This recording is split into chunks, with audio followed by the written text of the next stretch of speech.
करू.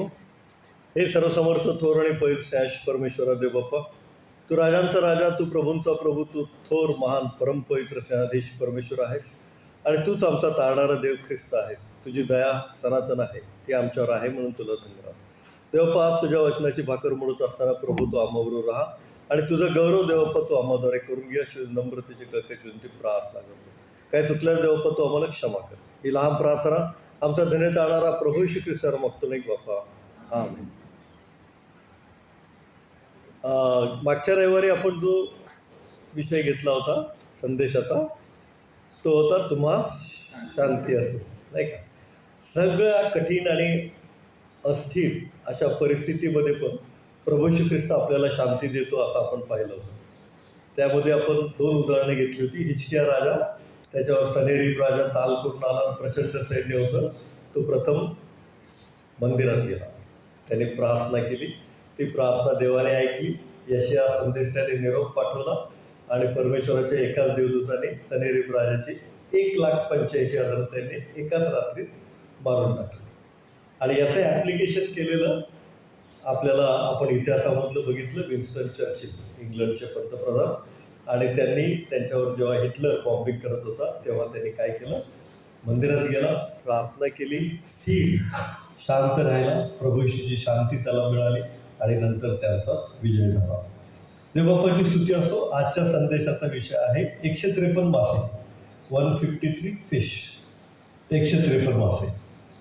तर पहा, योहानकृत शुभवर्तमान याच्या 21वा अध्याय 1 ते 14 वचनं आपण वाचलेली आहेत.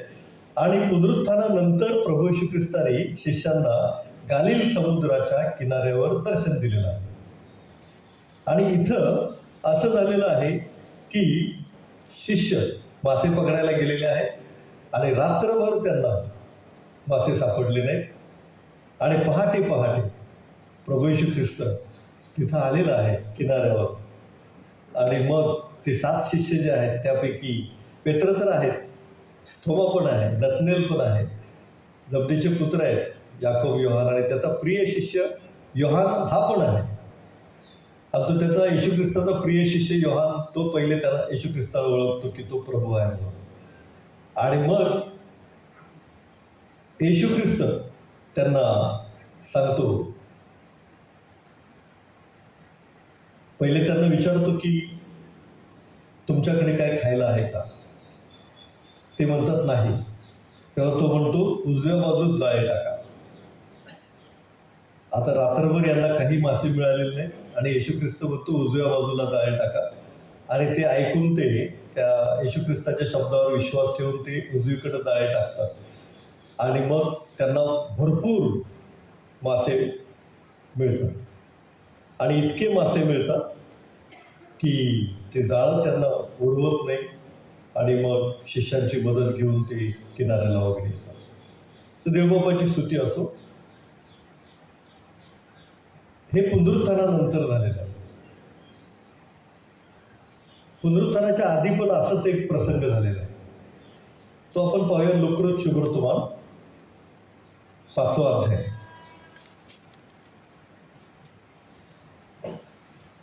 लुककृत शुभवर्तमान 5वा अध्याय पहिल्या वाचनापासून पुढं बघितलं तर, नंतर असे झाले की लोकसमुदाय त्याच्या भोवती गर्दी करून देवाचे वचन ऐकत असता तो गन्नेसरेत सरोवराच्या किनाऱ्याशी उभा होता. आता गन्नेसरेत सरोवर म्हणजेच गालिल समुद्र आहे, म्हणजेच टायबेरिस समुद्र आहे.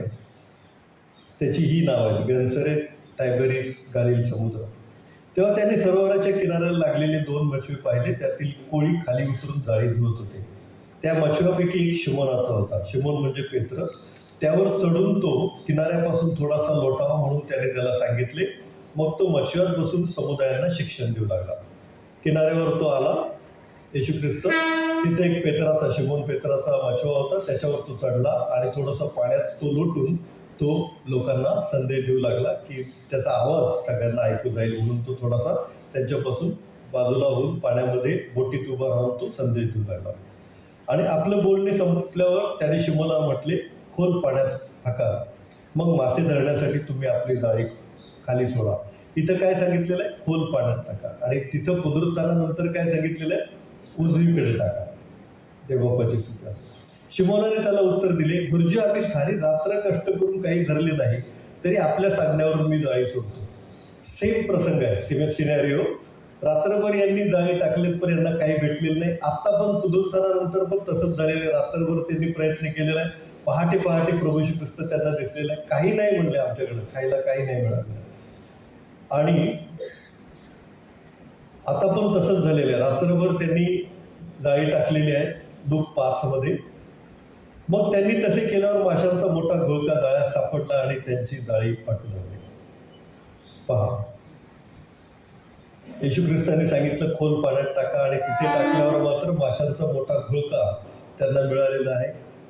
आणि इतके मासे मिळाले की त्यांची जाळी फाटू लागली. तेव्हा त्यांचे ते साथीदार दुसऱ्या माशात होते, त्यांनी येऊन आपल्याला सहाय्य करावे म्हणून त्यांनी त्यांना खुणवले. मग ते आल्यावर दोन्ही मशवी इतके भरले की ते बुडू लागले. आणि नंतर 11व्या वचनामध्ये प्रभू श्री ख्रिस्त काय म्हणतो, मग मचवे किनाऱ्याला लागल्यावर सर्व सोडून देऊन ते त्याचे अनुयायी झाले. 10व्या वचनामध्ये काय म्हणतो, तसेच शिमोनाचे भागीदार जब्देची मुलगी याकोब व योहान हेही विस्मित झाले होते. तेव्हा येशू शिमोनाला म्हणाला, भिवू नकोस, येथून पुढे तू माणसे धरणार होशील. त्या 2 अध्यायांमध्ये एक छोटासा फरक आहे. लूक 5 आपण बघितलं, मासे मिळाले नव्हते. येशू ख्रिस्ताने सांगितलं खोल पाण्यात जाळ टाका, भरपूर मासे मिळाले. आता पुनरुत्थानानंतर येशू ख्रिस्त म्हणतो, काय आहे का तुमच्याकडे? काही नाही हे बोलतो. येशू ख्रिस्त म्हणतो उजवीकडे जाळ टाका, आणि ते उजवीकडे जाळ टाकतात तरी भरपूर, म्हणजे 153 मासे मिळतात त्यांना, शिष्यांना. या दोघांमध्ये एक फरक लक्षात आला का तुमच्या? या 2 अध्यायांमधल्या गोष्टीमध्ये एक फरक लक्षात आला असेल तुमच्या. तो असा की लूक 5 मध्ये येशू ख्रिस्त स्वतः बोटीमध्ये आहे, ओके. आणि योहान 11 मध्ये येशू ख्रिस्त बोटीमध्ये नाही, तर तो कुठे आहे? किनाऱ्यावर आहे, बरोबर. लूक 5 मध्ये येशू ख्रिस्त मनुष्य रूपाने त्यांच्याबरोबर आहे, त्यांचा गुरुजी म्हणून. योहान 11 मध्ये येशू ख्रिस्त परमपवित्र परमेश्वर आहे, पुनरुत्थित ख्रिस्त आहे, आणि तो किनाऱ्यावर आहे. आता इथे येशू ख्रिस्त त्यांच्याबरोबर आहे बोटीमध्ये, मग तर मासे मिळणारच, बरोबर आहे. येशू ख्रिस्त जर आपल्याबरोबर आहे तर काय कमी पडणार आहे की नाही? काहीच नाही कमी पडणार. 5,000 पण त्यांनी भोजन घातलं, 4,000 पण त्यांनी भोजन घातलं. तो स्वर्गीय आशीर्वाद देणारा जिवंत देव परमेश्वर आहे. तो असेल तर काही कमी पडणार आहे. तो बोटीमध्ये आहे, मासे कुठून पण गोळा होतील आणि त्या जाळ्यात येतील, बरोबर आहे ना? हां.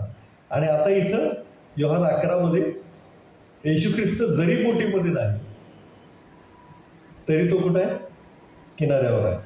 आणि शिष्यांची दृष्टी कुणाकडे लागलेली आहे? येशू ख्रिस्ताकडे लागलेली आहे. आणि येशू ख्रिस्ताकडे शिष्यांची दृष्टी लागलेली आहे, म्हणून माशांचा घोळका त्यांना मिळालेला आहे. लक्षात येते का? इकडे बोटीमध्ये येशू ख्रिस्त आहे तेव्हा तर मासे मिळणार, पण आज पुनरुत्थित ख्रिस्त जरी मनुष्य म्हणून आपल्याबरोबर नसला तरी आपली दृष्टी त्याच्याकडं लागलेली असली पाहिजे, तर आपल्याला आपल्या सर्व गरजा तो त्याच्या स्वर्गीय भांडारातून पुरवेल.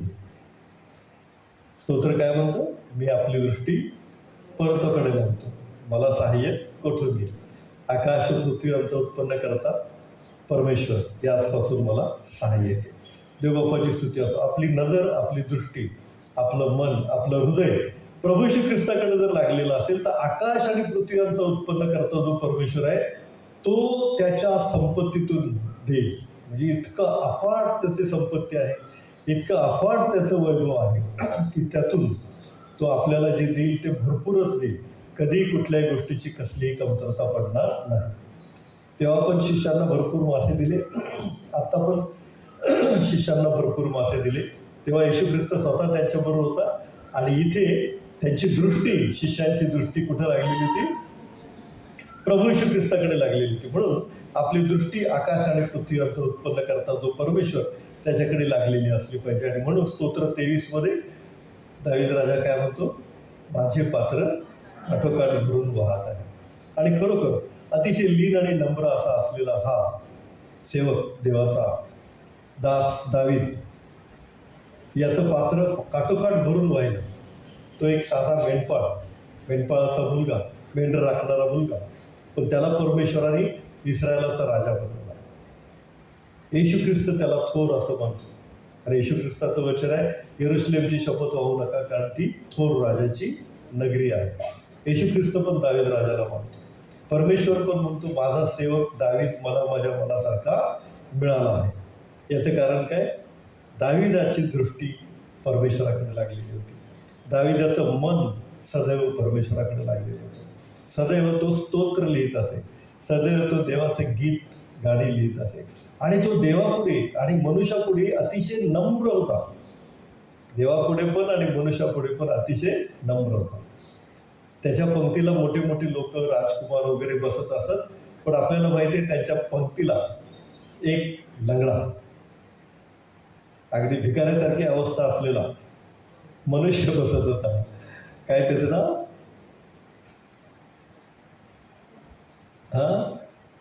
मफीबोशेत है ना? मफीबोशेत. कुणाचा मुलगा तो? योनाथानचा मुलगा. Praise the Lord. योनाथानचा मुलगा आहे ना? शौलाचा मुलगा योनाथान, जो दाविदाचा मित्र, त्याचा मुलगा मफीबोशेत. अत्यंत लंगडा भिकाऱ्यासारखी अवस्था होती त्याची. पण तो दावीद राजाच्या पंक्तीला जर बसतो, तो दावीद राजा किती नम्र आहे पहा. देवाची स्तुती असो. शिमी नावाच्या एका माणसाने तर दाविदाला शिव्या दिल्या होत्या, शिव्या शाप दिल्या होत्या. शिमी. तरी दावीद काय बोलतो? धाव दे, त्याला मारू नको. योआब त्याचा सेनापती म्हणतो, आत्ता त्याला मारून टाकतो, तुम्ही नुसतं आज्ञा करा. तो म्हणतो, जाऊ दे, त्याला काय करू नको, परमेश्वराने जर त्याला पाठवलं असेल तर. म्हणजे किती नम्रता आहे. इथं तो परमेश्वरापुढे आणि मनुष्यापुढे दोघांपुढे नम्र असा परमेश्वराला वाटला. म्हणून परमेश्वर म्हणतो की दावीद माझा सेवक माझ्या मनासारखा मला मिळाला आहे. आपली दृष्टी जर त्याच्याकडे आपण लावली तर आपल्याला पण परमेश्वर असंच म्हणेल, तू माझा सेवक माझ्या मनासारखा मला मिळाला आहे. आणि मग जर आपण त्याच्याकडे दृष्टी लावली तर आपल्या सर्व गरजा, सर्व अडचणी तो त्याच्या गौरवी भांडारातून प्रभू येशूमध्ये आपल्याला पुरवेल. तो सामर्थ्यवान आहे आणि त्याचं वचन असं आहे की युगाच्या समाप्तीपर्यंत मी सदैव तुम्हाबरोबर आहे. काही गोष्टी अशा असतात की ज्या गोष्टींद्वारे तो दाखवून देतो की मी तुम्हाबरोबर आहे. त्याचं दर्शनच झालं पाहिजे, तो आपल्यामध्येच येऊन बसला पाहिजे, तो आपल्याला दिसला पाहिजे, असं काही नाही. परंतु काही गोष्टी आपल्या जीवनामध्ये आपण अशा अनुभवतो की त्या अनुभवाद्वारे आपल्याला दिसून येते की हे मी केलं नाही, हे मला शक्य नाही, हे माझ्याच्याने होणार नाही, पण झालं. आणि मग तेव्हा देवबाप दाखवून देतो की देवबाप तुमच्याबरोबर आहे, देवबाप आपल्याबरोबर आहे. आणि म्हणून त्याचं वचन आहे की पहा, युगाच्या समाप्तीपर्यंत सदैव मी तुम्हाबरोबर आहे. 2 अध्याय आपण बघितले, एक योहान 11, दुसरा लूक 5. लूक 5 मध्ये येशू ख्रिस्त स्वतः त्यांच्याबरोबर आहे. योहान 11 मध्ये पुनरुत्थित ख्रिस्त त्यांच्या बोटीमध्ये नाही तर कुठे आहे? किनाऱ्यावर आहे. दोन्ही गोष्टींमध्ये परमेश्वराने त्यांना भरपूर आशीर्वाद दिलेला आहे. याचं कारण काय? येशू ख्रिस्त एक त्यांच्याबरोबर आहे लूक 5 मध्ये. योहान 11 मध्ये शिष्यांची दृष्टी प्रभू येशूवर लागलेली आहे. तशी आपली दृष्टी प्रभू येशूकडे लागलेली असली पाहिजे. आणखी असं म्हटलेलं आहे योहान 21:11 मध्ये की जाळं फाटलं नाही. म्हणजे जे काही परमेश्वर, आता जर जाळं फाटलं असतं तर काय झालं सांगा? जे काय दिलेत एवढे 153 मासे, त्याचं काय झालं असतं? सगळे समुद्राच्या पाण्यात गेले असते, काहीच नाही हातात. म्हणजे पाहिलं, आनंद वाटला, आनंद गेला, है ना? असंच झालं असतं. म्हणजे जाळं फाटलं नाही असं म्हटलेलं आहे, ते विशेष आहे हे वाक्य. जाळं फाटलेलं नाही. जर जाळं फाटलं असतं तर त्यांना त्याचा काहीच उपयोग झाला नसता. म्हणजे तुम्हाला जे काही परमेश्वर आशीर्वाद देईल त्याचा आनंद, आस्वाद घेण्यासाठी लागणाऱ्या सर्व गोष्टी आणि वस्तू पण परमेश्वर तुम्हाला पुरवेल, असा त्याचा अर्थ आहे. जाळं फाटलं नाही म्हणजे आता तुम्हाला सुंदर बंगला दिला आणि बंगल्यात राहायला जर आपली ताकद नसेल तर मग काय करणार? शिड्या चढायला जर आपली ताकद नसेल तर काय करणार? सगळं काही समृद्धी, पैसा वगैरे दिलेला आहे, पण आरोग्य नसेल तर काय करणार? तर असा अर्थ आहे. जाळं फाटलं नाही म्हणजे काय? तुम्हाला जे काही परमेश्वर देईल त्याचा आनंद आणि आस्वाद तुम्ही तुमच्या जीवनामध्ये घेऊ शकाल. देवबापाची स्तुती असो. तरुण सिंहासही वाण पडेल, परंतु देवाचं भय बाळगणाऱ्यास कोणत्याही चांगल्या वस्तूची वाण पडणार नाही. आणि म्हणून दावीद पहा, पूर्ण वयाचा होऊन मेला. त्याने त्याच्या जीवनामध्ये जे काही होतं ते सर्व आनंदाने उपभोगलं आणि त्याने आनंदाने आपलं जीवन जगला. जिकडं तो युद्धाला गेला तिकडे तिकडे त्याला परमेश्वराने काय दिलं? यश दिलं आणि त्याचं नाव मोठं केलं.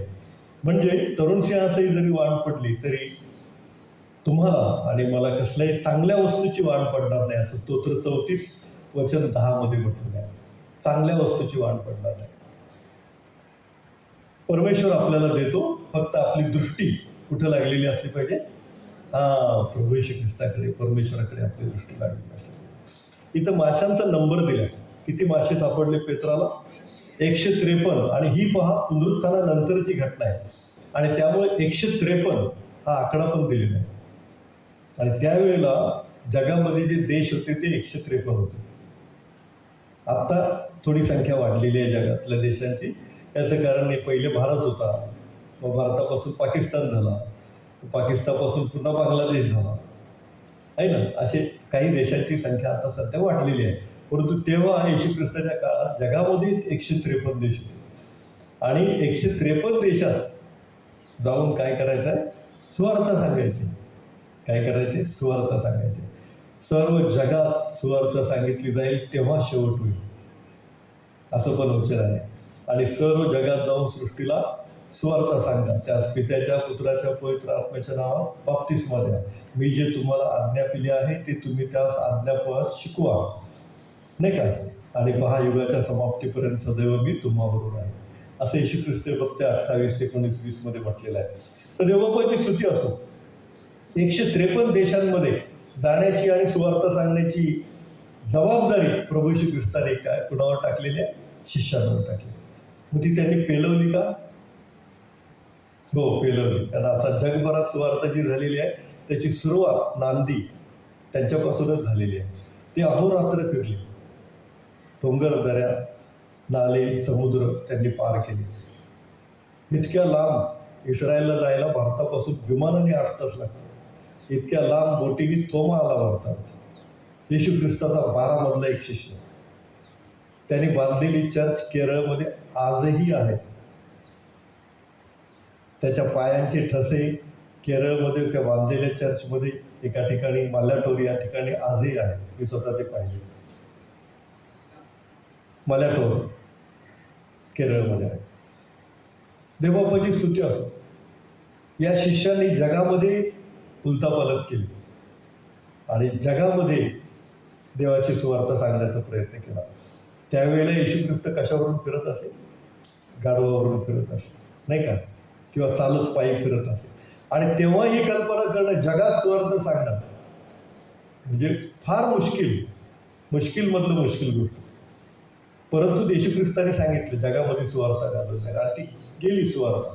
शिष्यांनी सांगितली, जहाजाद्वारे, बोटीद्वारे ते घेऊन गेले. आणि आता TV आहे, मोबाईल आहे, याद्वारे ती जगभरात सांगितली जाते. का? जगभरात का सुवार्ता सांगायची?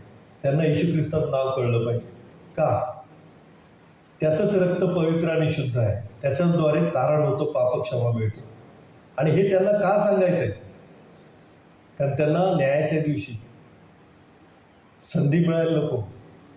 कोण आलं नाही, मला कोणी काय सांगितलं नाही, मी काय नाव ऐकलं नाही, आणि मला काय येशू कोण आहे माहीत नाही. ही सबब त्यांच्या आत्म्याने शेवटी सांगायला नको. म्हणून प्रत्येक व्यक्तीला येशू हे नाव कळलं पाहिजे आणि प्रत्येकापर्यंत काय झालं पाहिजे? ही सुवार्ता गेली पाहिजे. आणि म्हणून येशू ख्रिस्ताने त्या मचव्यामध्ये, त्या जाळ्यामध्ये किती मासे टाकले? बरोबर 153. का? तर जगामध्ये तेव्हा 153 देश होते.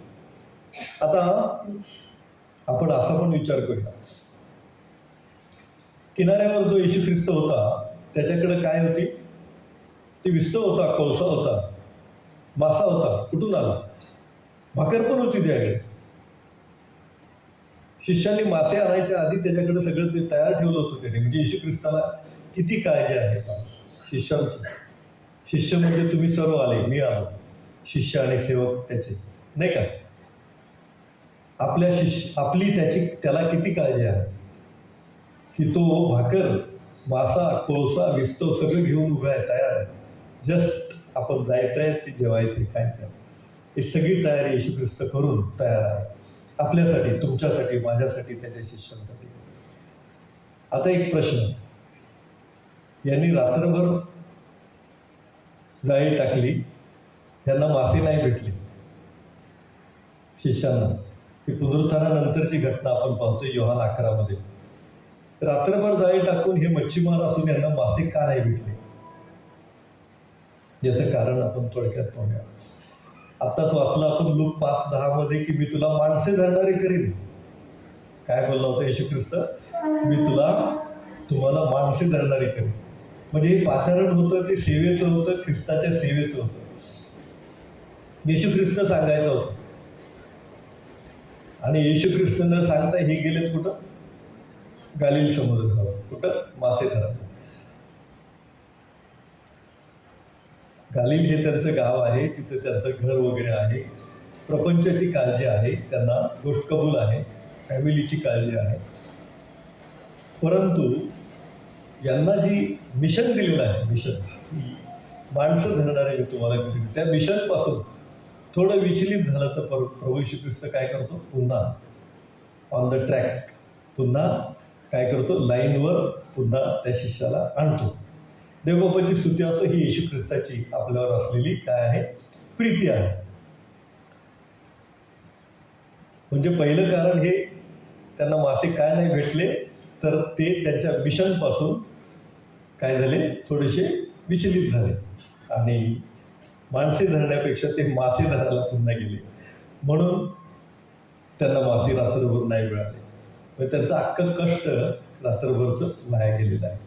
दुसरं एक कारण आपण पाहूया. दुसरं कारण, त्यांना रात्रभर मासे का नाही मिळाले? मत्तई शुभवर्तमान 28 10 वचन काढा. मत्तई 28:10.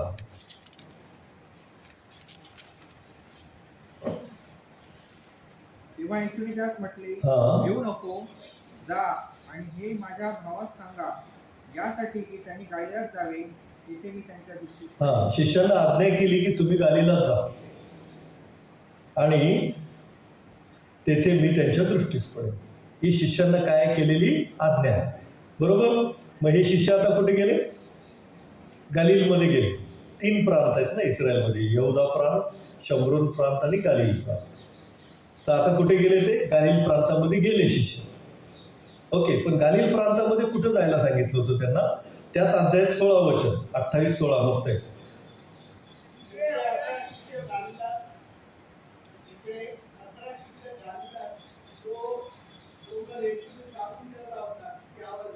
बस डोंगरावर जायला सांगितलं होतं. गालिल प्रांतामध्ये कुठं जायला सांगितलं होतं? एका डोंगरावर येशू ख्रिस्ताने नेमून दिला होता, हा डोंगर, या डोंगरावर जायचंय तुम्हाला. निरोप दिलाय त्यांना. आणि हे गेले कुठे? डोंगरावर, समुद्रावर गेले. गालिल समुद्रावर गेले मासे धरायला. येशू ख्रिस्ताने निरोप दिलाय, तुम्ही गालिलामध्ये जा. गालिलामध्ये कुठं जावा? एक डोंगर जो नेमून दिलेला आहे त्या डोंगरावर जावा, तिथं मी तुमच्या दृष्टीस पडेल. मत्तई 28 ते दिलेलं आहे. पण योहान 11 ते कुठे गेले? गालिल समुद्रावर मासे धरायला. आणि म्हणून त्यांना मासे मिळाले नाही.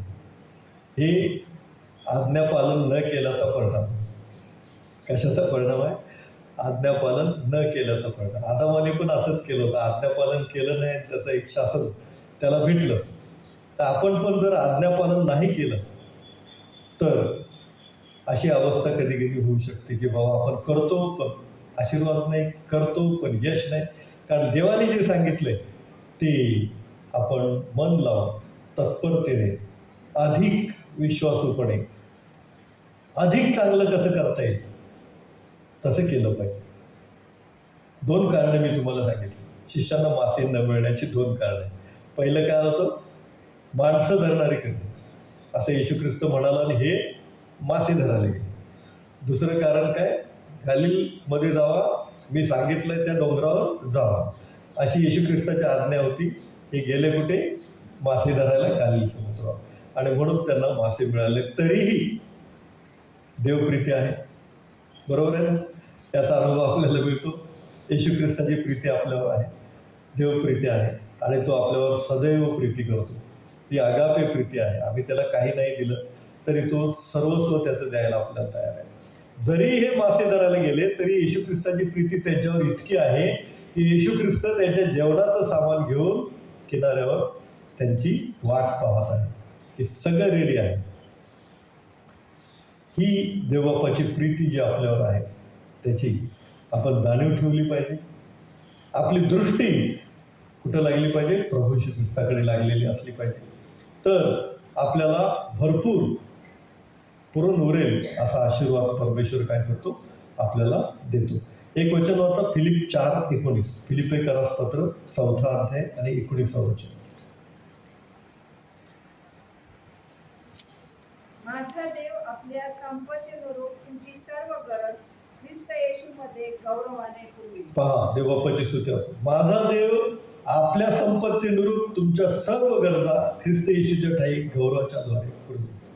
इतकं त्याचं अफाट वैभव आहे, इतकी त्याची अफाट संपत्ती आहे की त्यातून त्याने जर तुम्हाला पुरवलं तर तुमची झोळी, तुमचा पदर, तुमची पर्स आणि तुमचा खिसा सगळं काय होईल, अपुरं पडेल.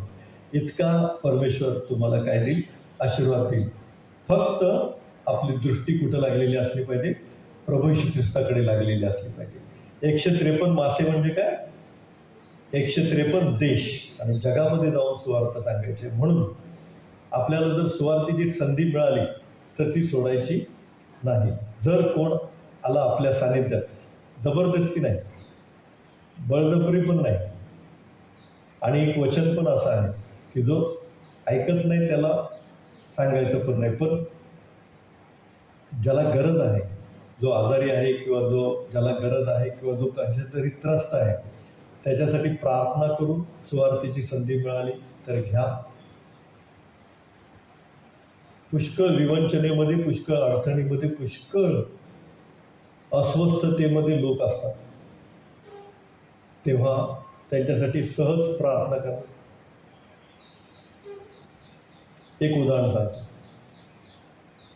पाटील सिस्टर म्हणून आहे, त्या नर्स आहेत आणि आमच्या पाळकीनबाईंच्या त्या मैत्रीण आहेत. तर सगळं काही त्यांचं चाललेलं होतं आणि त्यांची डिलेवरीमध्ये 2 मुलं झाली जुळी, आणि नंतर काही महिन्यांनी अचानक काय झालं माहीत नाही, दोन्ही जुळी मुलं एक्सपायर झाली.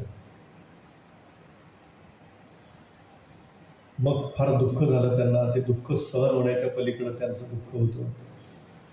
आणि मग पाळकीनबाईंच्या त्या मैत्रीण असल्यामुळे पाळकीनबाई त्यांच्या घरी गेल्या, प्रार्थना केली, पुन्हा आल्या,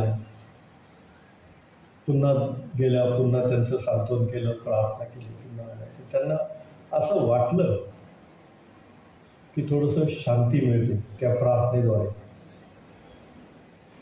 आणि मग त्यांनी पुढच्या व्हिजिटमध्ये ते काय येशू ख्रिस्ताचं पुस्तक असेल तर द्या म्हणल्या. नवा करार दिला बायबल त्यांनी वाचू लागल्या. वचन पाळकीनबाई त्यांना सांगत गेल्या, शिकवत गेल्या. त्यांचा विश्वास बसला. मग पुन्हा मूल होईना म्हणून त्यांच्यासाठी पुन्हा प्रार्थना केली.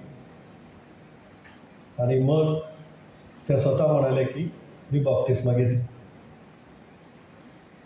कठीण आहे एकदम, तरी पण एका ठिकाणी नेऊन आम्ही त्यांना बॅप्टिस्मा दिला. त्यांनी येशू ख्रिस्तावर विश्वास ठेवला. मग त्यांना एक मुलगी झाली, आता ती BSc नर्सिंग करते. एक मुलगा झाला, तो आता 12वी सायन्सची परीक्षा दिली. आणि त्या मुलुंड चर्चला दर रविवारी देवबाप्पाची स्तुती असते. स्वार्थीची संधी अशी देवबाप आपल्याला आणून देतो, ती आपण घ्यायची, प्रार्थना करायची.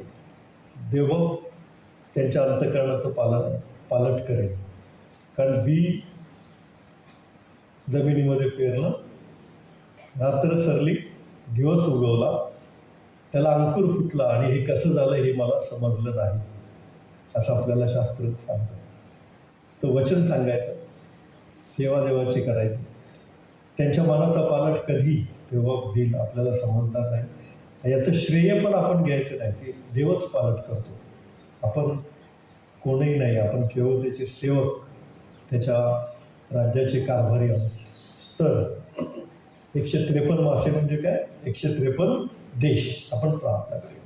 सर्वसमर्थ देवबाप्पा, सर्व जगभरामध्ये तुझी सुवार्ता गाजवली जावी हा जो तुझा आदेश आहे त्याप्रमाणे करण्यास आम्ही देवबाप्पा बांधील आहोत. जिथे संधी मिळेल तिथे आम्ही हे करू. त्यासाठी लागणारा तुझा आत्मा तू आम्हाला करू.